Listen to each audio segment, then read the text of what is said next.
Amin po.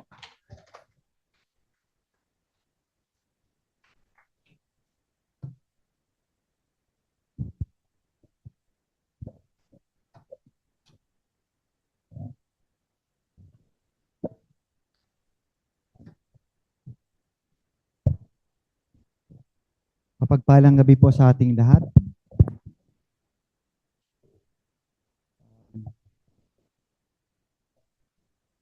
Ito pong unang pagkakataon ko na tumayo sa pulpitong ito para sa mag-exhort.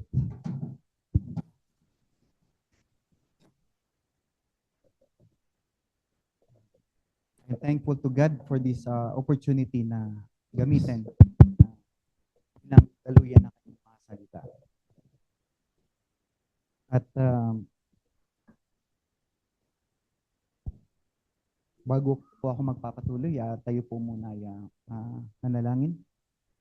Hallelujah, hallelujah, hallelujah. Father God, maraming salamat po, Panginoon, sa pagkakataong ito. Muli, Panginoon, ng inyong mga anak, Panginoon, ay nagkakatipon-tipon upang manalangin, Panginoon, at mamamagitan ng panalangin para sa iba, Panginoon. At gamitin mo lang, Panginoon, ako bilang empty vessel, Panginoon, na magdadala ng inyong mensahe sa gabing ito. At nagpapakumbaba, Panginoon, sa inyong harapan, Panginoon, na tanging inyong pangalan lamang ang maitaas, Panginoon, mapapurihan at mapasalamatan sa gawain ito, Panginoon. At we seal this place, O Lord, with the precious blood of Jesus, that no weapon formed against your people will prosper, Panginoon. At na sana'y maihayag ang inyong mensahe, Panginoon, na anumang revelation, Panginoon, na maihayag ngayong gabi, Panginoon. Sana ito ay maitanim sa matabang lupa, sa matabang puso ng bawat isa, Panginoon, na handang makinig at tumanggap ng inyong mensahe, Panginoon. Ito nga, samat dalangin sa ngalan ng anak ng Jesus at sa gabay na patnubay ng banal na Espiritu. Amen.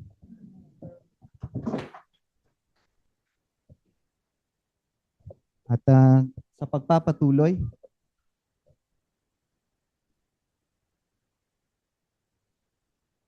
ang text verse natin ngayong gabi ay mababasa sa 1 Kings 18:36 to 39. At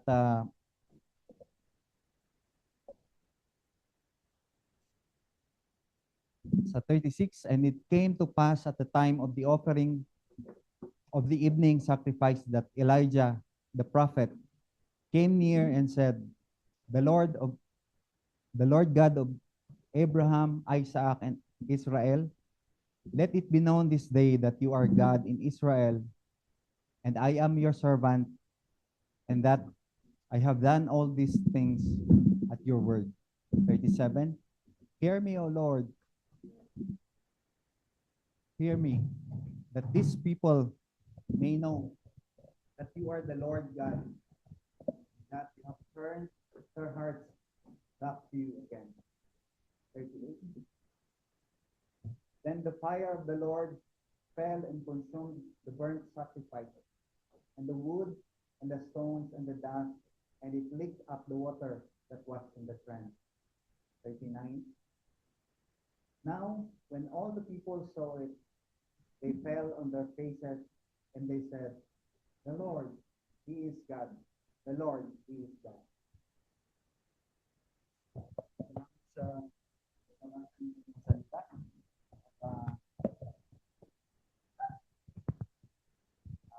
Namatasan ko po ang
Elijah boldly approaches God, declaring his sovereignty before all Israel.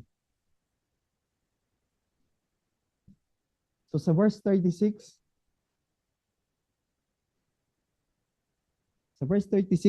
sinasabi niya na sinasabi ng kasulatan that Elijah the prophet came near and said, Lord God of Abraham, Isaac, and Israel, let it be known this day that you are God in Israel.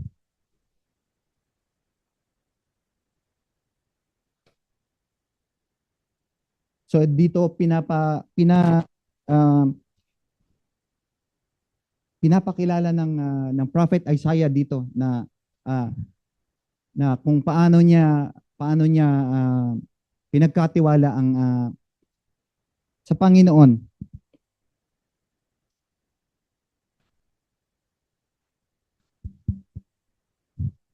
So malayo siyang nakalapit sa Panginoon na humihingi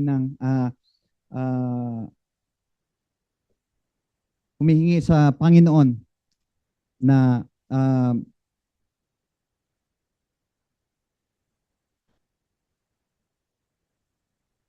so he was confident to ask God at i-declare niya ang kapangyarihan ng Panginoon.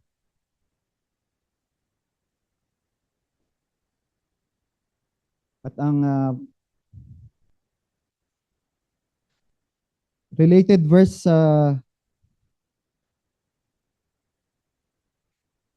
unang punto ay nasa Hebrews 4:16. Let us then approach God's throne of grace with confidence so that we may receive mercy and find grace to help us in our time of need. So sinasabi dito, let us then approach God's throne of grace with confidence. So ano ba yung throne of grace? So this throne of grace is God's presence. This is equivalent to God's presence, His authority and His power, and His willingness to offer grace and mercy.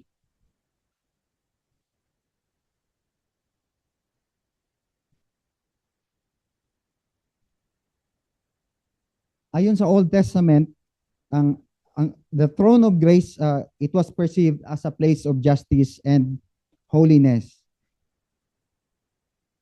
But when Christ comes, it has become a place of grace and mercy, which is accessible for everyone.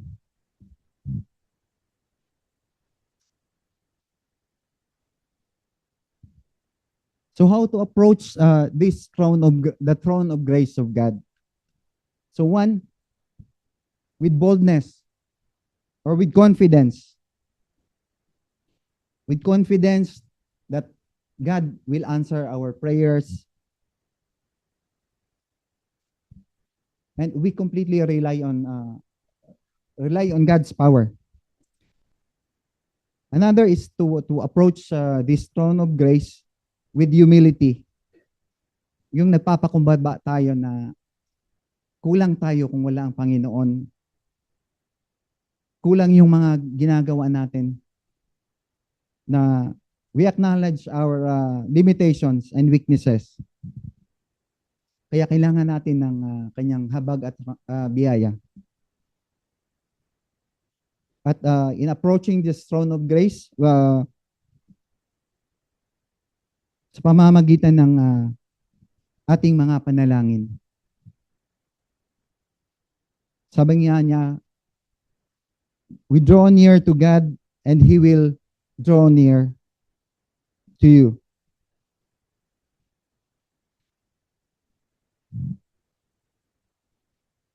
At ang pangalawang punto or ways to deal with difficulties in our situations ay being obedient. So obedience, I equate this to having a repentant heart. So Elijah's actions were guided by obedience to God's commands, showing trust even when facing facing opposition.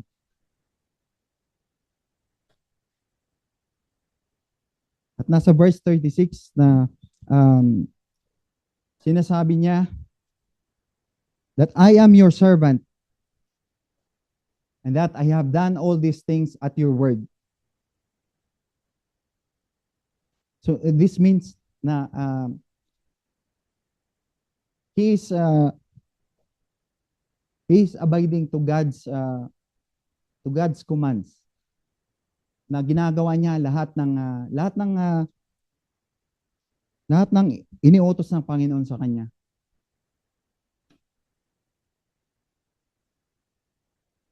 At nasa verse 39 that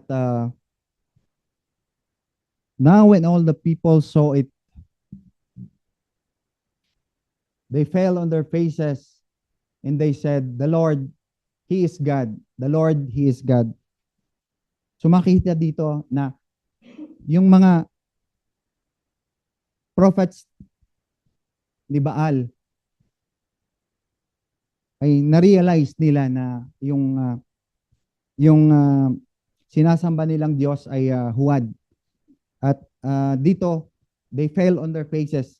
Na-realize nila and they have this repentant heart na mag-submit sa ating Panginoon.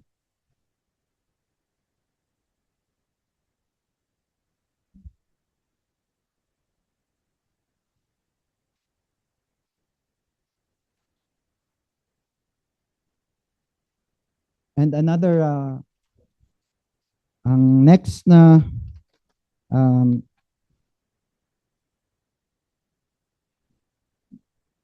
our next point para sa gabing ito ay the power and authority of God. So Elijah boldly approaches God, declaring his sovereignty before all Israel. Elijah stood alone against 450 prophets of Baal, showing that God's power is not limited by numbers. So pinapakita dito kung paano nagre-rely si Prophet Elijah sa Panginoon. Nasa kabila ng siya'y mag-isa laban sa 450 prophets. Dito pinapatunayan na gaano ang authority at kapangyarihan ng ating Panginoon.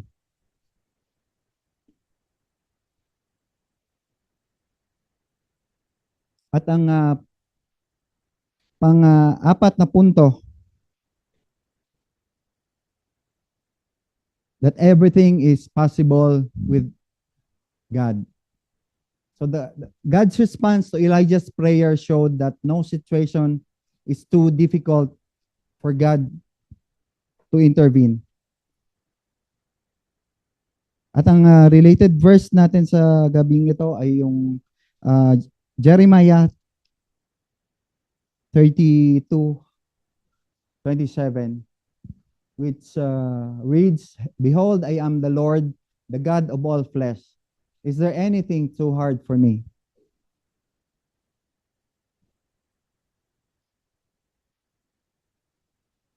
So it's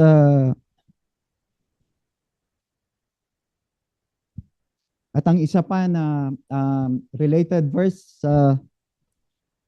ay mababasa sa kanyang salita sa Exodus 14:21-22. When the Israelites were trapped between the Red Sea and the Egyptian army, God has miraculously parted the waters. He divided the sea, creating a dry path for Israel to cross. So doon natin makikita yung paano ginawang posible ng Panginoon yung imposible.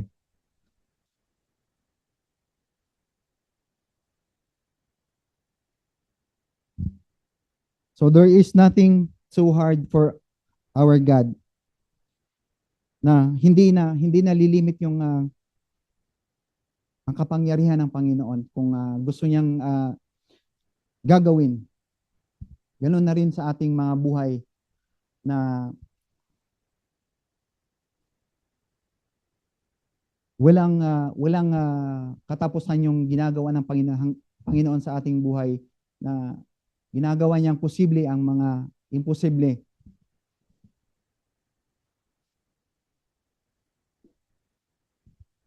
For with God, there is nothing impossible.